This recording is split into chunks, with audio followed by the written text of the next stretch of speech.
Hi guys, so welcome to week 6 of e-learning. What we're going to be focusing on this week is looking at American documents that are arguments. So the big question always is, what am I doing this week? So you're going to read two speeches, you're going to identify the elements of each speech, and then you're going to evaluate which speech is more effective. Oh, got me tongue-tied there. So there really isn't that much work today, I guess this week I should say, aside from the readings that you're doing. And they're about 2 to 3 pages each, which is really not a lot. It looks like a long, scary 6-page document, but it's really not. So what we really need you to focus on this week while doing this assignment is completing the reading. If you do the reading, you'll be fine because the other ones are just filling in charts. Okay, and there's less than 3 charts to fill in, one of which is like 3 questions. So it's not a lot. The big heavy lifting of this assignment is the reading.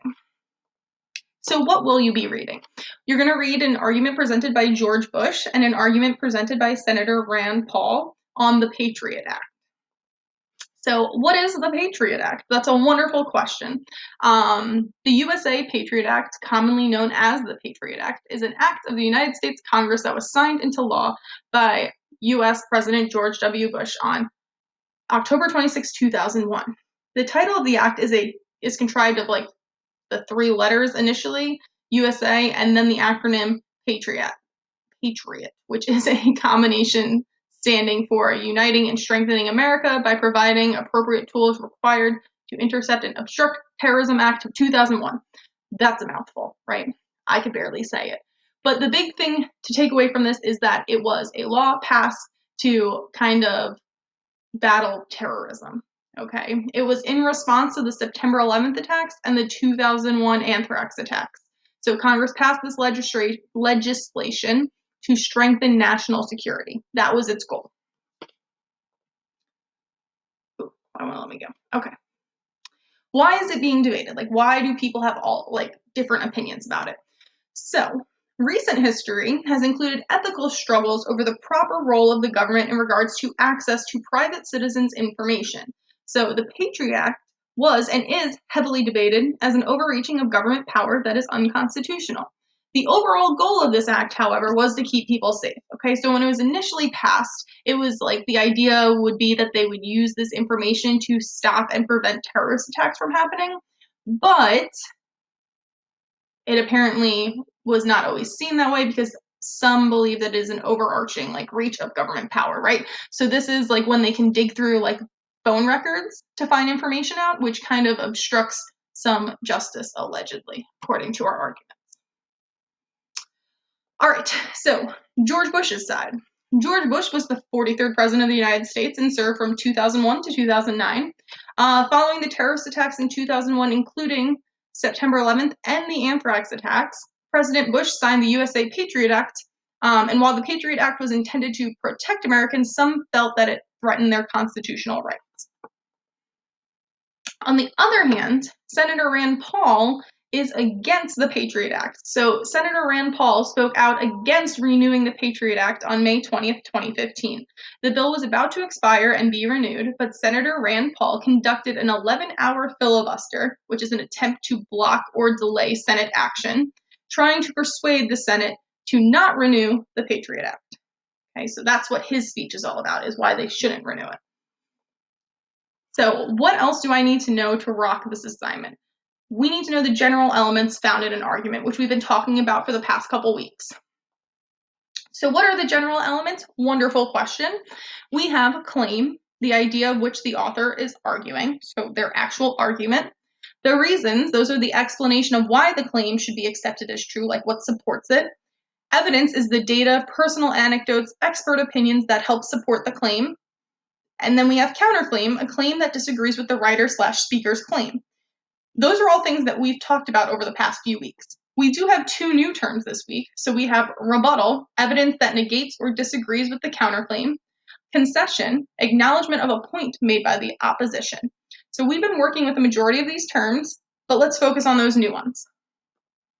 All right, so our new terms are the following: rebuttal and concession. The 2 will usually go together, but they don't always have to.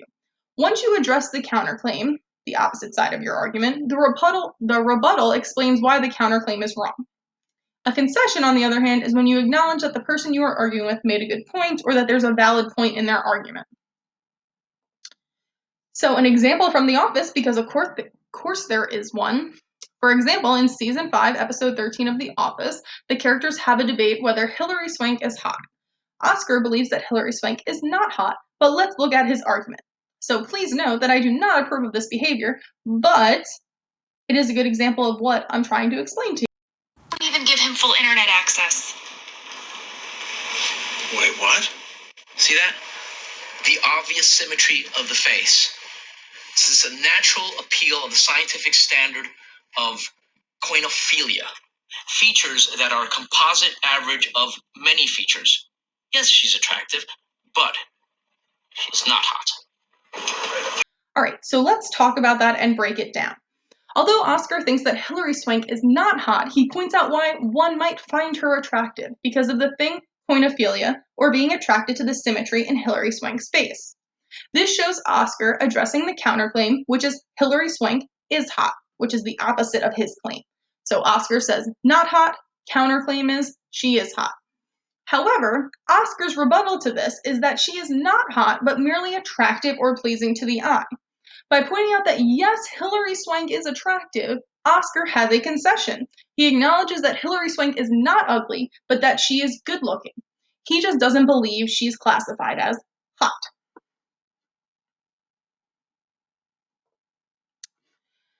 So hopefully that didn't confuse you more, but here are some more ways to look at these words.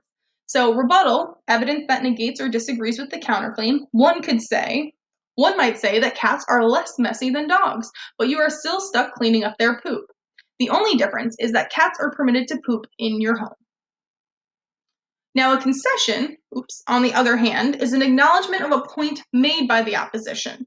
So, hey, you make a great point when you said that cats are less destructive than dogs. However, you failed to look at the fact that cats are known for scratching up your furniture, and furniture is more expensive than a new pair of shoes. So that has a concession and a rebuttal in it, proving them why their reason might not be the best. All right, so that's the big shebang of what you need to know to do well on this assignment. But before we jump into going over and breaking down the assignment, if you want to take a quick break, fabulous. Go walk around in a circle, grab a drink of water, and then sit back down and finish this video. But that's the big to-do of what you need to be successful this week. All right, so let's look at the actual assignment that we're going to be working on. So in this chapter, you're going to compare some American historical documents, approaches to common ideas. So you have your preview concepts, which is where you connect to the text. So they ask you a question and they want your opinion. Make sure you answer in full sentences. Then they have you jump right into analyzing your documents. So this is the background that we went over. So this was all in the slides, what we talked about. So I want you to focus down on objective. So you're going to read the following selections, and then you're going to break them down.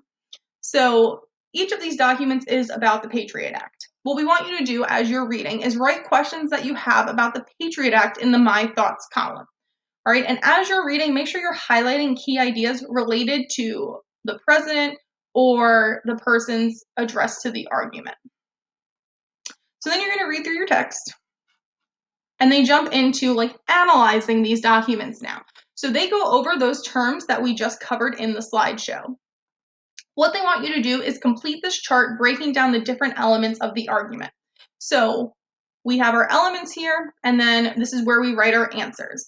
So they'll ask you a variety of questions. So for example, who is the audience that he is speaking to? You answer that here. Why is he writing this or saying this? You write your answer here. What is the claim or argument that Bush makes? Find 2 quotes that support Bush's claim. So you just have a variety of questions and prompts, and you just fill in the chart in the right-hand column. Once you've done that, you're going to jump right into Senator Rand Paul's speech on the Patriot Act. So you're going to read through that and do the same thing, highlight your text, ask questions in the right-hand column. And then you're going to complete this chart again, but for Senator Rand Paul's argument. Okay, so once again, who is the audience that he is speaking to? Why is he doing this? What is his claim? Provide evidence that supports the claim, and go on through the questions. All right, when you've finished that, this is where you're doing the comparison of the two texts, and they ask you which argument was the most persuasive. Explain why it was the most persuasive, and this doesn't mean that you have to agree with the speaker. So the first question is, which argument was the most persuasive? Like, which one did the best job of persuading its audience?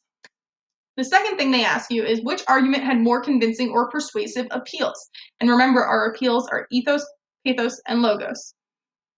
And then it asks, did either argument have all of the elements? If yes, which argument? And it lists the elements for you again. So theoretically, if it's a strong argument, it should have all of those things, but it doesn't necessarily have to. All right.